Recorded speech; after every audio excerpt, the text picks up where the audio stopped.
आपका स्वागत है। आज की प्रमुख खबर इस प्रकार से है। चीन से शुरू हुआ कोरोना वायरस दुनिया भर में फैला। हिंदुस्तान में भी बहुत सारे ऐसे केस हैं और लगातार ये आंकड़ा बढ़ता भी जा रहा है। मौत का आंकड़ा लगातार बढ़ता जा रहा है और साथ में जो लोग संक्रमित पाए जा रहे हैं उनका भी आंकड़ा लगातार बढ़ता जा रहा है। ऐसे में बात यह है कि आप हर जगह खबरें, न्यूज़ पोर्टल पर आप खबरें देख रहे होंगे, टीवी पर आपको तरह तरह की खबरें देखने को मिल रही होंगी, लेकिन सबसे बड़ी जो जानकारी वो लेने की हम कोशिश कर रहे हैं कि आखिर इसका उपाय है क्या और इसका टेस्ट किस तरह से होगा, कहाँ पर अवेलेबल है। ये जानकारी लोगों तक नहीं पहुंच पा रही है, ये पहुंचाने की हम कोशिश करेंगे। डॉक्टर क्या कहेंगे, कोरोना वायरस चाइना से शुरू हुआ और डेथ रेट लगातार बढ़ता जा रहा है।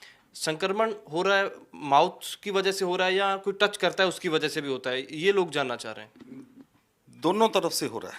टच करने से उसके शरीर में चला जाता है, जब वो अपने हाथ, होता माउथ से ही है, जब वो अपना हाथ नाक या मुंह के या कान के पास लेके जाता है नेक्स्ट पेशेंट, तो उसको संक्रमित हो जाता है। इसके जो वायरस हैं बहुत जल्दी संक्रमित करती हैं। आज तक जितने भी फ्लू हुए हैं दुनिया में, ये सबसे ज़्यादा संक्रमित करने वाला, बड़ी तेज़ी से संक्रमित करने, इसीलिए इसको ज़्यादा डेंजरस मानते हैं।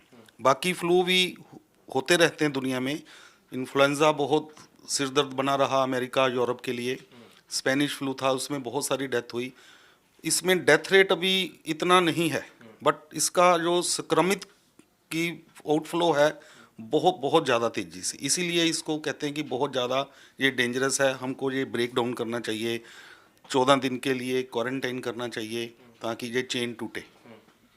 लक्षण क्या हैं इसके, अगर किसी को इफेक्ट होता है, इसका असर होता है तो उसके लक्षण क्या होते हैं?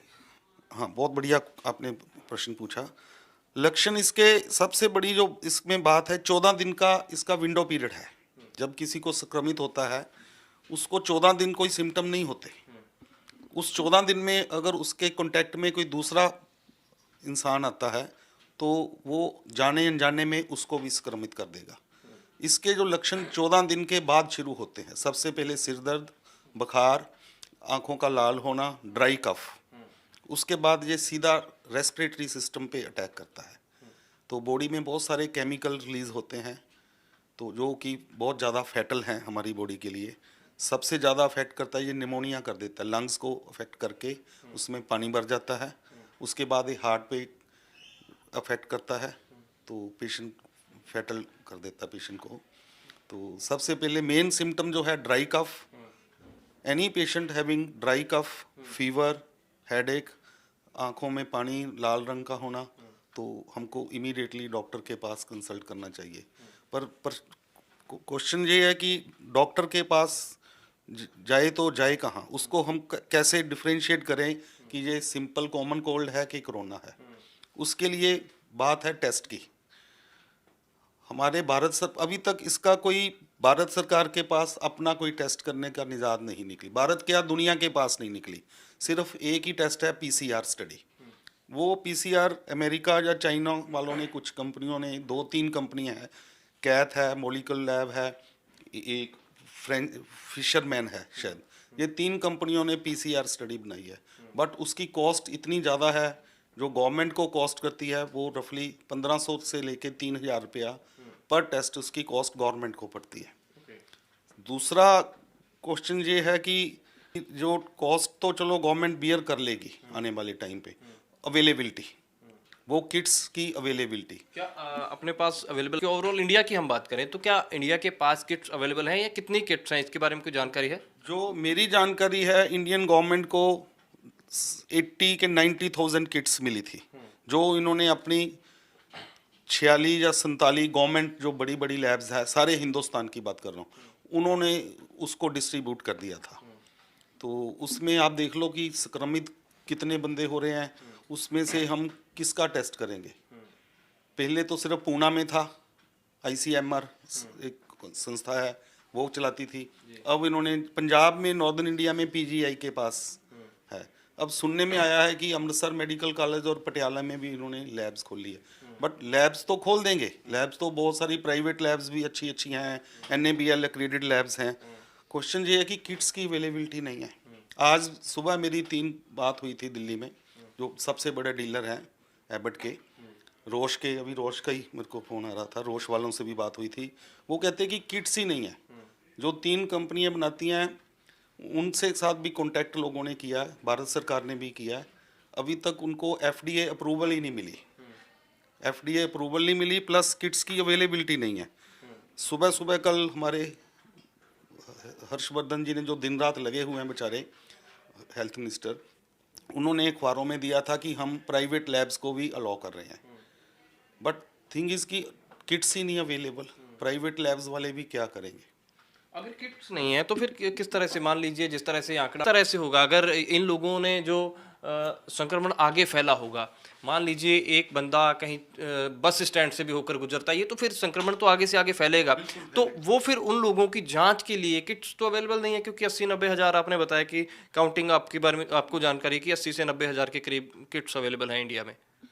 मैं वही बात मैं दोहरा रहा हूँ कि हमारे पास अभी किट्स ही नहीं है। ये जो आंकड़ा हमारी भारत सरकार भी दिखा रही है, ये सिर्फ उनका दिखा रही है जिनके टेस्ट हुए हैं। बाकियों की तो स्क्रीनिंग होती है, एयरपोर्ट पे जाओ एक थर्मल स्कैनर से स्क्रीनिंग करते हैं, उसमें लोगों को ये लगता है कि हमारा कोरोना का टेस्ट हो रहा है। वो ऐसा कुछ नहीं है। वो तो सिर्फ एक टेम्परेचर नोट करते हैं कि जिसको टेम्परेचर है उसको बाहर निकाल दो, जिसको टेम्परेचर नहीं है उसको जाने दो। बट जिसको टेम्परेचर नहीं है, अगर वो संक्रमित है, वो 14 दिन तक बुखार होगा ही नहीं, वो तो आगे जाके संक्रमित करेगा ही करेगा। वो तो आगे टेस्ट, इनके पास किट्स अवेलेबल नहीं है अभी तक, आगे आ जाएंगी मार्केट में विदेशों से, तो वो अलग बात है। पर जो प्रेजेंट सिनेरियो है उसमें इनके पास किट्स नहीं है, तो इसीलिए ये लगता है कि ये आगे का सफ़र बहुत डरावना है। भारत सरकार यही कोशिश कर रही है, किट्स चलो नहीं है, क्वारंटाइन करते रहो, लॉकआउट सिस्टम शुरू कर दिया भारत सरकार ने धीरे। This is the only way. जो प्रेजेंट हमारे पास साधन है उसमें तो यही है कि हम अपने घरों में अपने आप को लॉक कर लें। इवन जो बाहर से सफाई वाली आती है, जो काम वाला आता है, कोई ड्राइवर आता है, टोटल कट ऑफ कर लें। अगर हमने बचना है इस वायरस से, तो यही एक तरीका है कि हमको 13-14 दिन 15 दिन के लिए मिनिमम अपने आप को घर में बंद कर लें। 13-14-15 दिन का आपने बोला, 13-14-15 दिन में क्या इसके बाद फिर को कम हो जाएगा? जैसा कहा जा रहा है कि जैसे टेम्परेचर ज़्यादा होगा, टेम्परेचर की वजह से इसका जो असर कम होगा।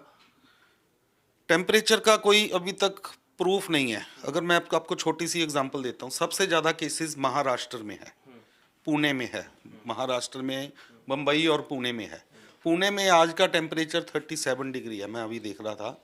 आज का टेम्परेचर पुणे का 37 डिग्री है। अगर टेम्परेचर से ये कम होता तो महाराष्ट्र में, जहाँ टेम्परेचर 35 से लेके 37 डिग्री चल रहा है, तो वहाँ केस नहीं होने चाहिए थे। केरला में टेम्परेचर सबसे ज़्यादा, second most highest number Kerala का। मोर ओवर जो WHO की गाइडलाइन है उसमें क्लियरली मेंशन्ड है, अभी तक की टेम्परेचर में ये मर जाएगा, इसकी कोई अभी तक पक्का प्रूफ किसी के पास नहीं है। ये सब लोगों की थॉट्स है कि वायरस जो होता है हाई टेम्परेचर पे सर्वाइव नहीं करता। बट सबसे जो डेंजरस बात ये है कि इसकी म्यूटेशन चेंज होती रहती है। ये अपनी स्ट्रेन चेंज कर रहा है हर रोज़। पहले इसका नाम कुछ और था, अभी कर दिया कोविड-19। पहले कोरोना था, अभी कोविड कर दिया। उसने अपनी स्ट्रेन 2 महीने में चेंज कर ली। इसका मतलब क्या है कि अगर हम इसकी वैक्सीन ढूंढ भी लेंगे तो हो सकता है अगले महीने ये अपनी स्ट्रेन चेंज कर ले, वो वैक्सीन नए वायरस पे असर नहीं करेगी। इसीलिए सब लोग इतने डरे हुए हैं कि हमारी सरकार भी कोशिश यही है कि जो साधन हमारे पास अवेलेबल है उसका एक ही तरीका है कि अपने आप को बंद कर लो। अगर बचना है तो अपने आप को बंद कर लो।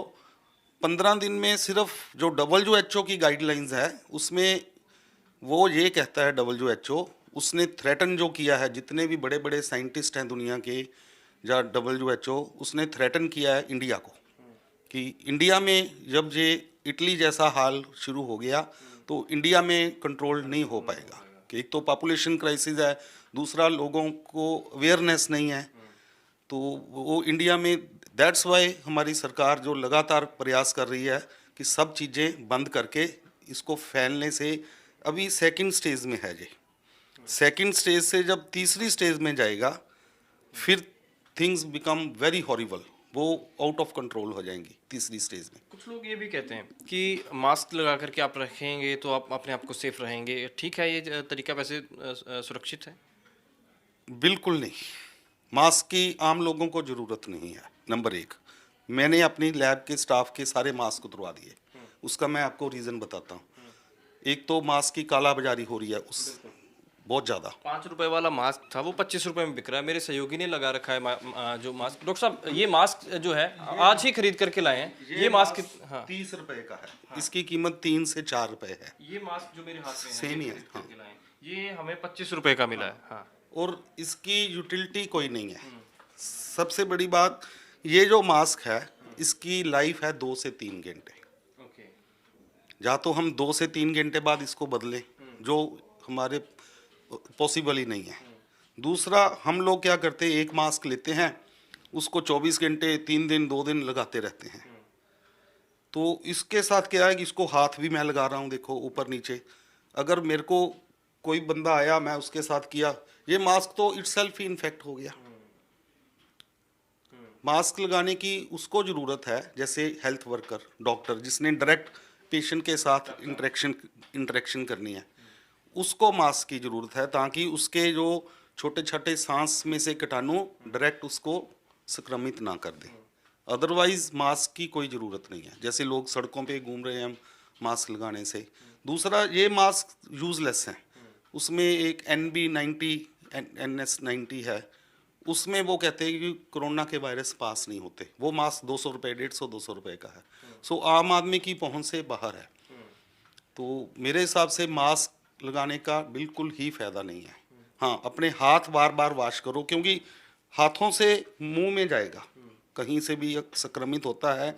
अगर आप अपने हाथ साबुन से, हैंड वॉश से नहीं करने, हैंड वॉश से अगेन वी आर संक्रमित लोगों को और करें। जैसे भी हम हैंड वॉश वाला उसको प्रेस करेंगे, एक भी संक्रमित रोगी आएगा, वो जितने भी बाद में लोग उसको प्रेस करेंगे, सब के सब संक्रमित हो जाएंगे।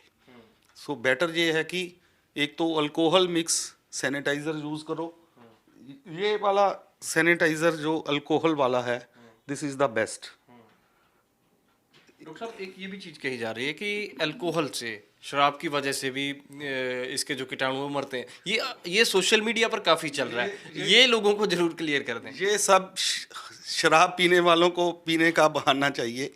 ये ऐसा कुछ नहीं है। सिर्फ ये अल्कोहल बेस से क्या है, हाथों से ये वॉश हो जाएंगे, वो एक बैरियर बन जाएगा तुम्हारे हाथ और मुंह के बीच। वो कीटाणु मरते नहीं हैं वो।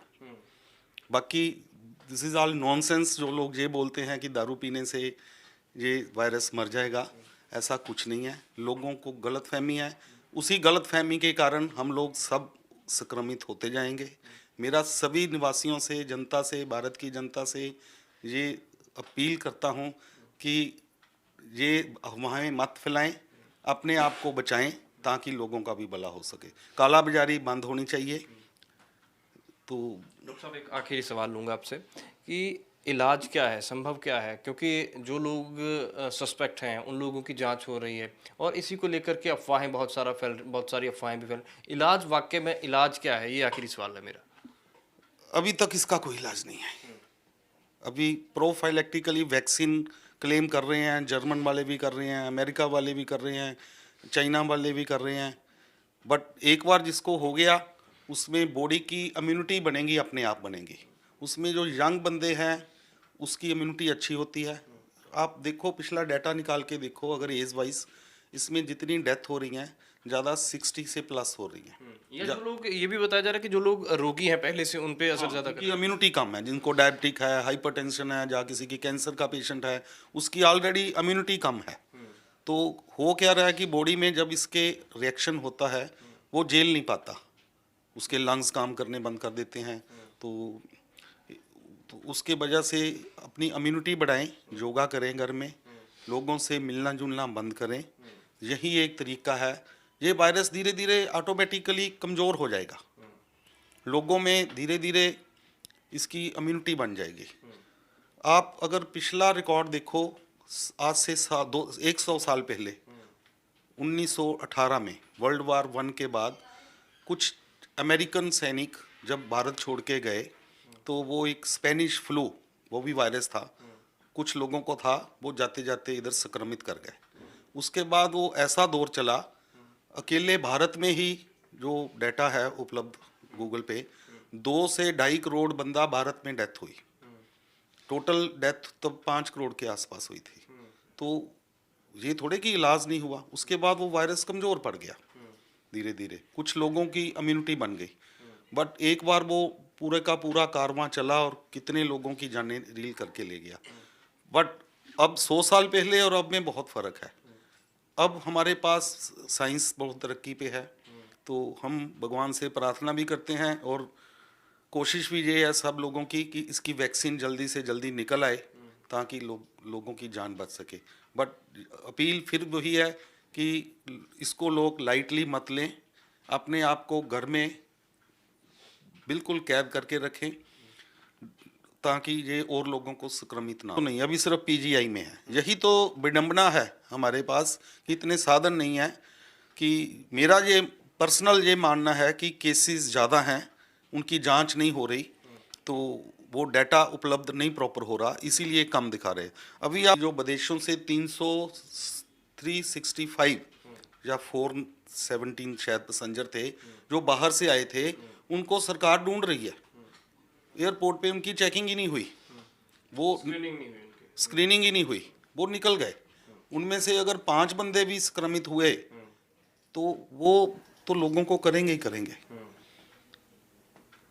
वो तो लोगों को करेंगे ही करेंगे। तो कोरोना वायरस एक ऐसा वायरस है जिसका अभी तक इलाज संभव नहीं है। हालांकि दुनिया भर में ये वायरस फैला है, चाइना से शुरुआत हुई थी और उसके बाद दुनिया भर में ये वायरस फैला, संक्रमित बढ़ रहा है। जैसे जैसे लोग एक दूसरे से टच में आते हैं, अगर संक्रमित व्यक्ति किसी दूसरे से हाथ भी मिलाता है या दूसरे के नज़दीक से गुजरता है तो उसे भी इसका संक्रमण हो जाता है। अभी तक इलाज संभव नहीं है। माहिर जो लोग हैं उनका यही कहना है कि अपने आप को घर में ही रखें, किसी से हाथ ना मिलाएं या अगर बात करते हैं तो दूरी बनाए रखें, क्योंकि अभी तक भारत में भी इसका इलाज नहीं, दुनिया में अभी इसका कोई इलाज नहीं है। हालांकि दूसरे देश दावा जरूर कर रहे हैं कि उन्होंने इसका इलाज ढूंढा है, लेकिन अभी तक कोरोना वायरस का कोई इलाज नहीं है। और साथ ही सोशल मीडिया पर जो अफवाहें फैली हैं उसका हमने क्लेरिफाई करने की कोशिश की है कि अल्कोहल की वजह से इसके जो कीटाणु हैं ये खत्म होते हैं, लेकिन ऐसा नहीं है, डॉक्टरों का ये कहना है। और कुछ लोग टेम्परेचर की बात की जाती है कि टेम्परेचर की वजह से शायद ये मर जाए, लेकिन टेम्परेचर की वजह से भी ये नहीं मरता, ये डॉक्टरों का दावा है। और आखिरी हमारी सलाह यही है कि अपने आप को बचा कर के रखें, घर में रखें, दूसरे अगर किसी के पास आप जाते हैं तो हाथ ना मिलाएं, या कोशिश यही है कि आप ट्रैवल ना करें। सबसे बड़ा जो अच्छा ऑप्शन यही है कि आप अपने आप को कुछ दिन के लिए घर में ही रहें ताकि आप सुरक्षित रह सकें। बेहतरीन खबरों के लिए अजी न्यूज़ को